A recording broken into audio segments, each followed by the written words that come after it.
नमस्कार शेतकरी बांधवांनो, स्वागत आहे आपल्या किसान राज यूट्यूब चॅनलमध्ये। आज आपण महाराष्ट्र राज्यातील काही बाजार समितीमधील कापसाचे बाजारभाव बघणार आहोत। पुलगाव बाजार समिती असेल, सेलू बाजार समिती असेल, राळेगाव बाजार समिती असेल, खामगाव बाजार समिती असेल, इत्यादी बाजार समितींमधील कापसाचे बाजारभाव आज आपण या ठिकाणी बघणार आहोत।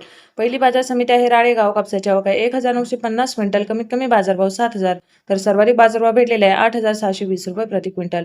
पुढची बाजार समिती आहे सावनेर। सावनेर या ठिकाणी कापसाची आवक आहे 2,400 क्विंटल, कमीत कमी बाजारभाव 8,000 तर सर्वाधिक बाजारभाव भेटलेला आहे 8,000 रुपये प्रति क्विंटल।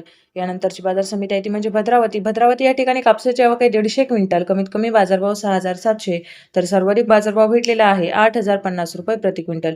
यानंतरची बाजार समिती आहे ती म्हणजे वरोरा माडेली। वरोरा माडेलीमध्ये कापसाची आवक आहे 143 क्विंटल, कमीत कमी बाजारभाव 6,111 तर सर्वाधिक बाजारभाव भेटलेला आहे 8,300 रुपये प्रति क्विंटल।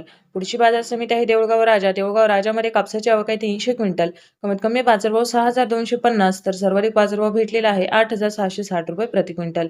यानंतरची बाजार समिती आहे मांडळ। मांडळ या ठिकाणी कापसाची आवक आहे 320 क्विंटल, कमीत कमी बाजारभाव 6,700 तर सर्वाधिक बाजारभाव भेटलेला आहे 8,250 रुपये प्रति क्विंटल।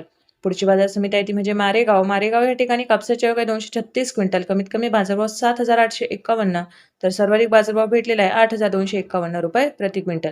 पुढची बाजार समिती आहे सिंधी सेलू। सिंधी सेलूमध्ये कापसाची आवक आहे 1,369 क्विंटल, कमीत कमी बाजारभाव 6,650 तर सर्वाधिक बाजारभाव भेटलेला आहे 8,050 रुपये प्रति क्विंटल। यानंतरची बाजार समिती आहे पुलगाव। पुलगावमध्ये कापसाची आवक आहे 1,615 क्विंटल, कमीत कमी बाजारभाव 6,000 तर सर्वाधिक बाजारभाव भेटलेला आहे 8,550 रुपये प्रति क्विंटल। धन्यवाद शेतकरी बांधव, चॅनलला सबस्क्राईब करा।